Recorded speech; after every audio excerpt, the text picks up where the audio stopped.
Alright, hello everyone. Just let me click the microphone. Why is this such a struggle? Why is everything just a struggle today? Anyway,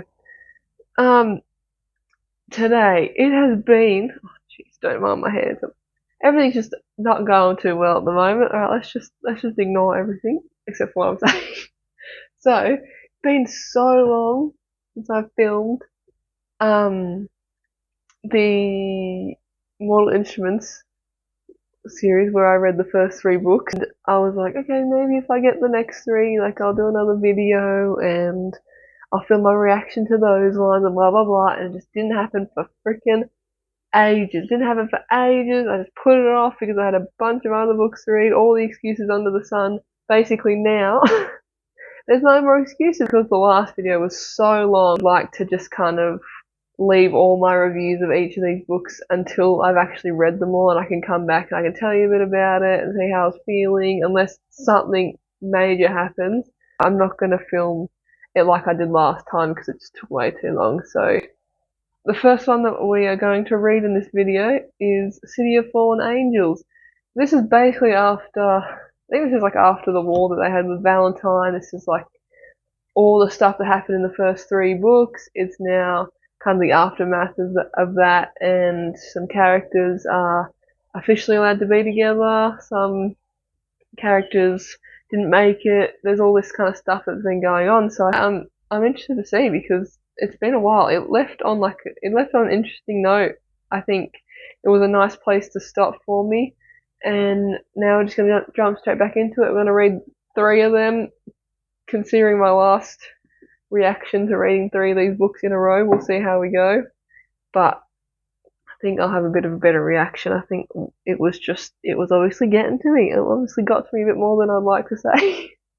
But yes, anyway, we're going to start off with City of Fallen Angels, then we've got City of Lost Souls and City of Heavenly Fire. And do not talk to me about the covers. I ordered them from my local bookstore, and I said, can you please get me the old covers, because I've got 4 of them that are all the same.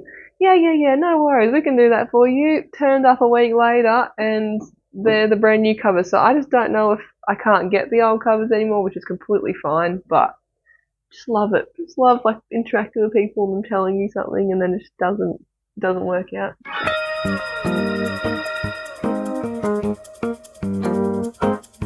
Okay, I know I said that I wasn't going to jump in all the time. I might maybe make a few comments here and there, but I'm literally on the second page, so I mean, anyway, we're not going to say anything, but there's literally a line that just says it was mid-October and they just put the Halloween decorations up.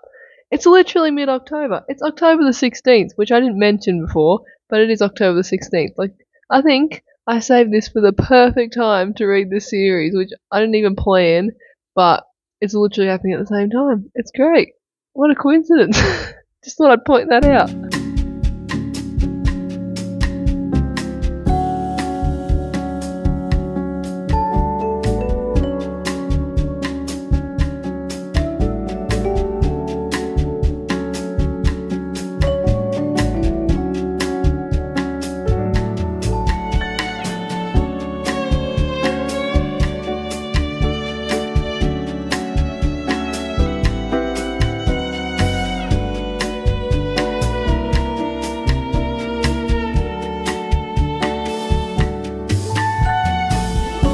Alright, so I'm sitting here editing my video for reading the Mortal Instruments series, and I am just going on about random BS, and I'm not really talking about the books. And I booked the 4th book in the Mortal Instruments series, City of Fallen Angels. I just blabbed on about stuff that you don't even need to know. It's not important. Basically, Jace is having nightmares. There's a few things that are going on with him, and Clary's trying to figure out why. There may or may not be some sort of possession of him going on, and Clary's also going on little side missions with her mum and Luke to try and figure out why there is a murder that has happened and how it can be linked to possibly why Jace is acting the way he's acting. Simon is trying to figure out basically being a vampire still. People are wanting him left and right because he's a daylighter. Like we find out in the one of the first three books. Izzy and Simon are figuring out their relationship, and Alec and Magnus are kind of figuring out theirs. So there's a few things going on in this book. There's a few characters that return, a few new characters that get introduced that were mentioned in the first few books but have not come in till now.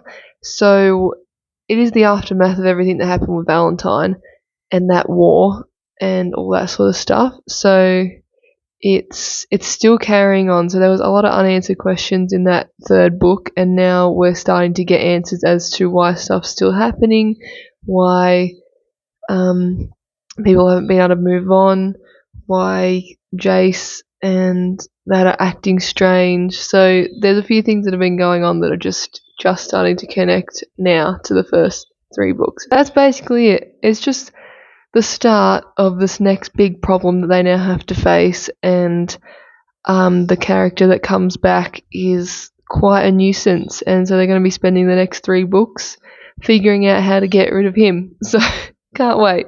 But yes, that's about it, really. There's a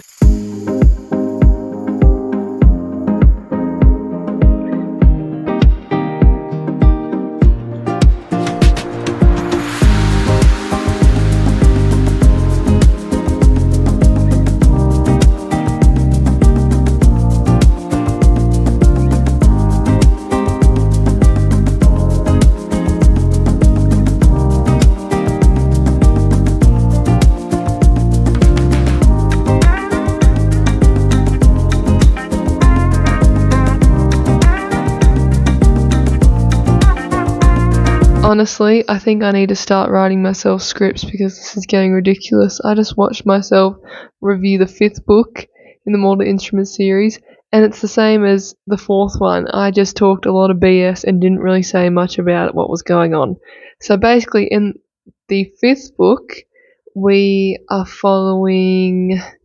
I think we're still following Clary, Jace, and Simon as our main three characters. I think we get a point of view from a couple other characters.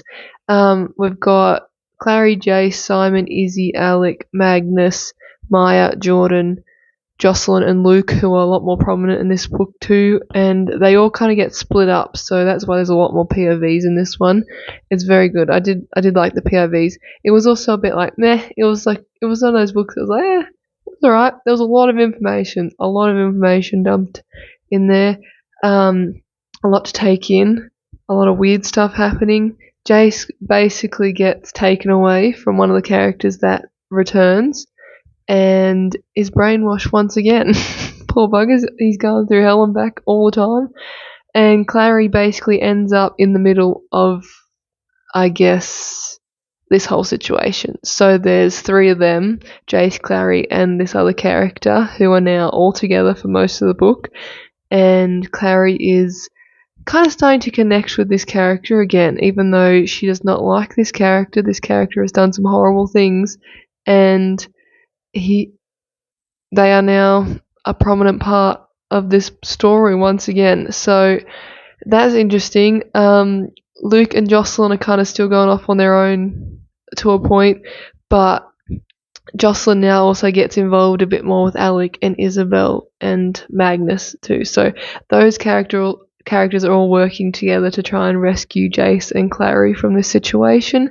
There is kind of another mini war towards the end, so there's another fight scene with some people that have been changed, people that they know, and it was quite sad to read. One of the little parts is one of the characters you didn't want to get turned into really kind of someone that was being controlled.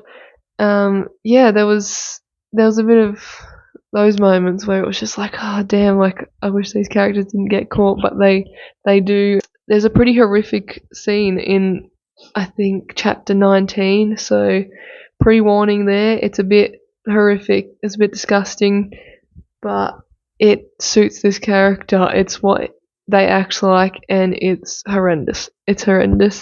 I was shocked. There was a few plot twists, a few characters are still kind of working on their relationships, a few people going behind each other's backs. But yeah, it's mainly just, I wouldn't say a filler book, but there's like everyone's split up, but there's like not too much happening, but at the same time there is.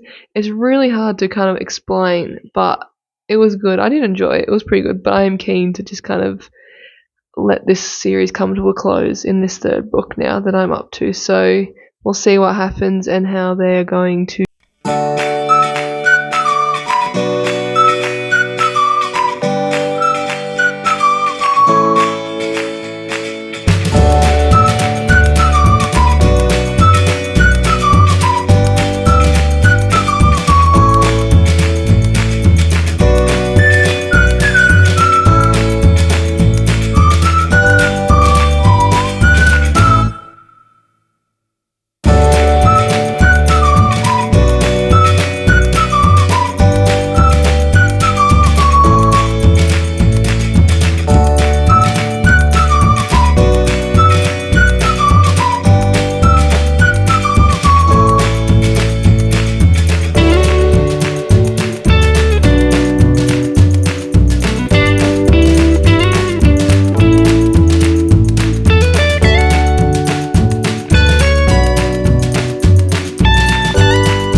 It is the 11th of November, and I finished City of Heavenly Fire yesterday on the 10th.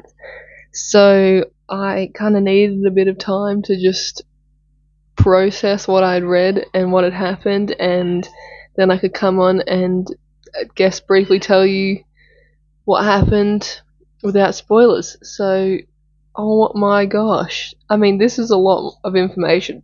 I thought the book before this, A City of Lost Souls, I think it was, had a lot of information, but this one, there's about 600 pages worth of information, and it was just a lot. It was the last book in this series, and so there was just so much information to just take in, as I guess she's kind of answering all the questions that you ask throughout the whole series. So it was good in that way. I did get a bit concerned because it took me about 2 weeks to read this book. I thought I was maybe getting into a bit of a book slump, or I was just kind of getting stuck. But I was like, this is the last book in this series. I would like to finish it. I want to find out what happens. I was keen to read it, but I just didn't have too much energy the last 2 weeks to read. So I think that did affect my review a little bit, and it did make it a bit hard to understand things or to follow along sometimes because I was a little bit checked out.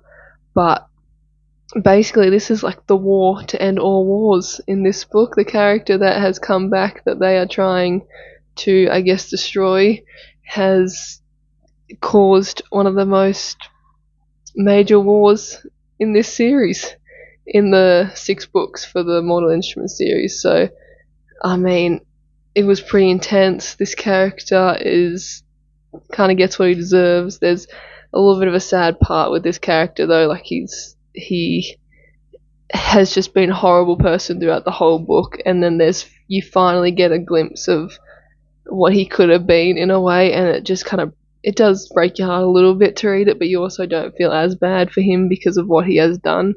And then there is another chapter that did make me cry completely. Like, it was so sad to read, but the way that Cassandra had finished the book and had kind of closed it was nice in a way, and it did definitely make sense. But it was just, I was wondering how they were going to get out of this, because I genuinely thought this seems to be it. Like, they're not going to be able to get out of this situation without sacrificing something or someone, or just having to make a very hard decision, and it did come to that. So it was very hard to read. It was a little bit sad. I was like, oh no, no, what are they going to do? So it was interesting. Yeah, the writing was pretty small, so it did take me a while to read, and it was like 600 plus pages. So it was good though. Like I said, I did enjoy it. The times that I was kind of checked in, it was pretty good, and I I think the last like 3 or 4 days I did start to pick up a lot more, and I was reading a lot more pages and just being a lot more invested in the story towards the end.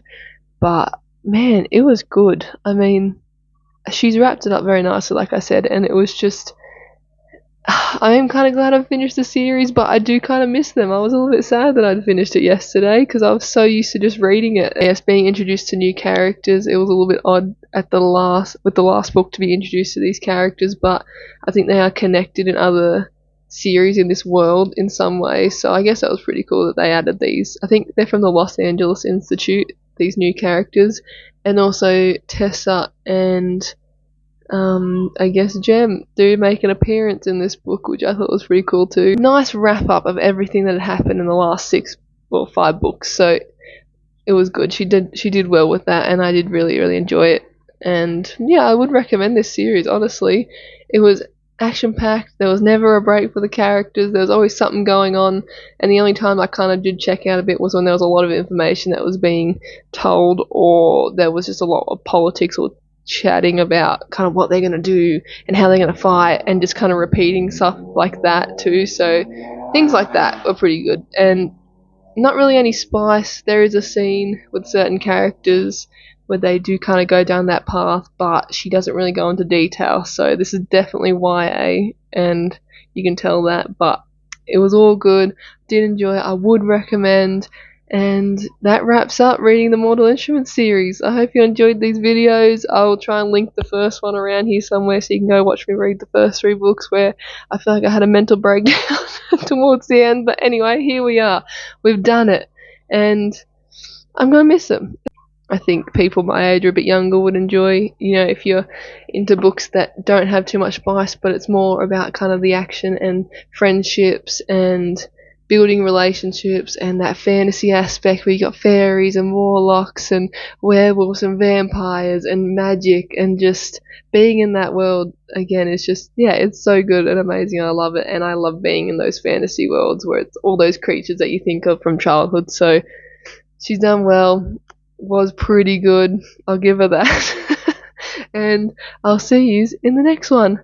Bye.